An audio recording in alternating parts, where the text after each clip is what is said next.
Perkenalkan, nama saya Andika Bento dengan NIM 2002003 dari Universitas Nadine Jambi.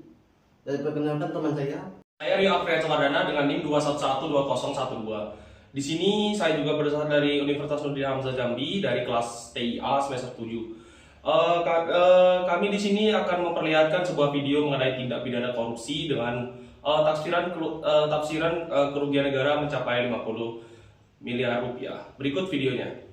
KPK menetapkan 5 tersangka dalam kasus dugaan suap proyek pelaksanaan jalan nasional di Kalimantan Timur. Suap total 1,4 miliar rupiah diberikan untuk memenangkan 2 perusahaan dalam proyek tersebut.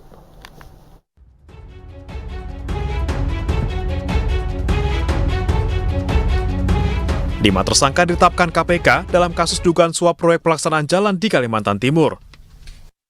2 tersangka penerima suap, yakni RF, Kepala Satuan Kerja BPPJN Kaltim Tipe B, dan RS, pejabat pembuat komitmen pada pelaksanaan jalan nasional wilayah 1 Kaltim.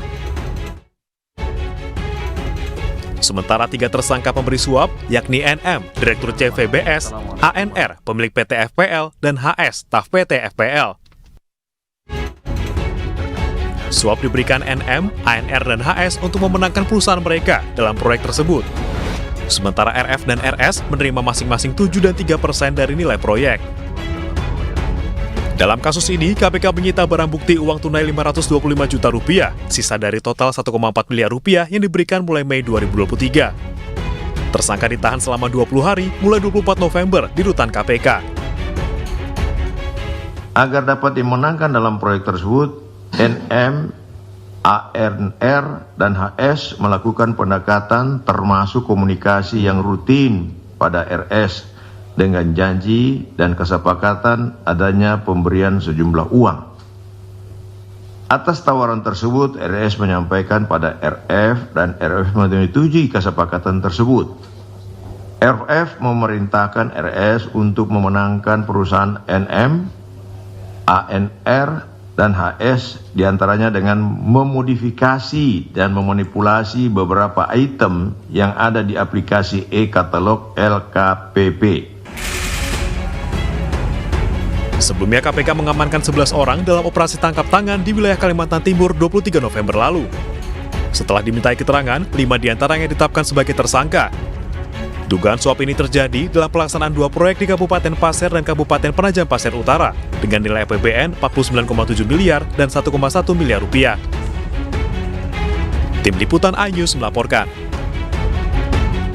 Baiklah, pada video tersebut nampak beberapa tindak pidana korupsi yang bisa saya lihat, yaitu yang pertama adalah suap gratifikasi dan penyalahgunaan wewenang.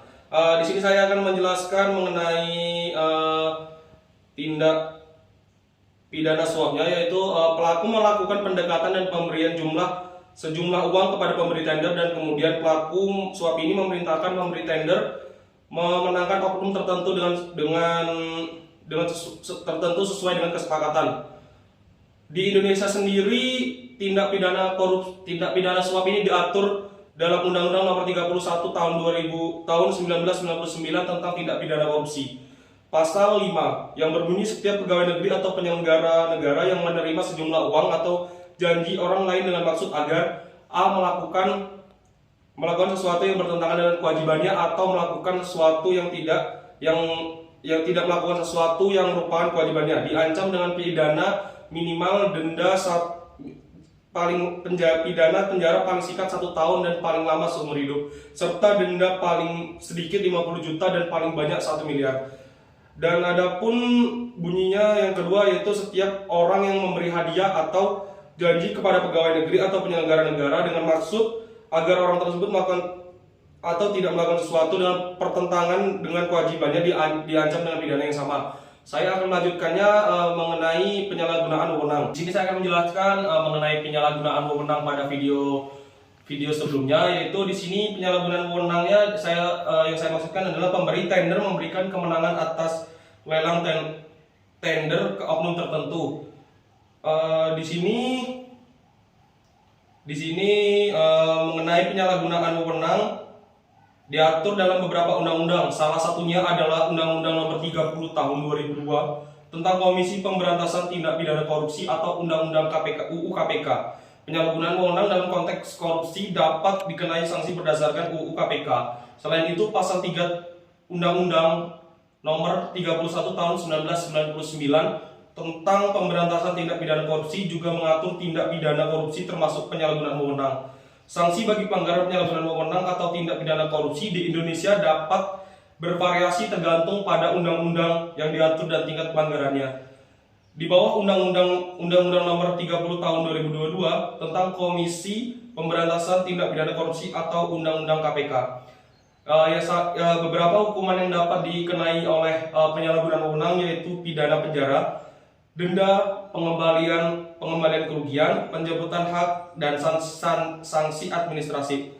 Sekian yang saya bisa sampaikan mengenai penyalahgunaan wewenang pada video tersebut dan akan dilanjutkan oleh rekan saya yang akan menjelaskan mengenai gratifikasi. Sekian. Baiklah, di sini saya akan melanjutkan penjelasan dari rekan saya mengenai gratifikasi. Gratifikasi di Indonesia yaitu adalah merujuk pada pemberian hadiah, uang atau imbalan lainnya kepada seseorang dengan maksud untuk mempengaruhi tindakan atau keputusan orang tersebut dalam jabatannya. Pada video sebelumnya, tindakan korupsi yang dapat dilihat adalah saat pemenang tender memberikan hadiah senilai 3% dan 7% dari nilai proyek kepada pemberi tender dengan maksud ucapan terima kasih dikarenakan membantu memenangkan lelang tender tersebut. Di Indonesia, hukum yang mengatur gratifikasi terdapat dalam UU Nomor 22 Tahun 2001 tentang perubahan atas UU Nomor 31 Tahun 1999 tentang pemberantasan tindak pidana korupsi. Pasal 12B UU tersebut menyebutkan tentang pemberian gratifikasi kepada penyelenggara negara.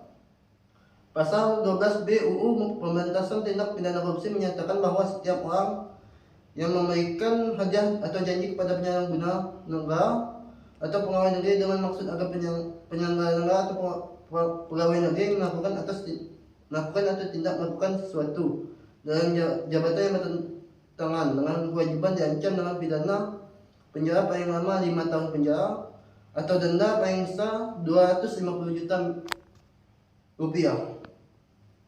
Oke, terima kasih. Terima kasih setelah melihat dan menyimak video penjelasan kami. Kami ucapkan jika ada salah kata, wassalamualaikum warahmatullahi wabarakatuh.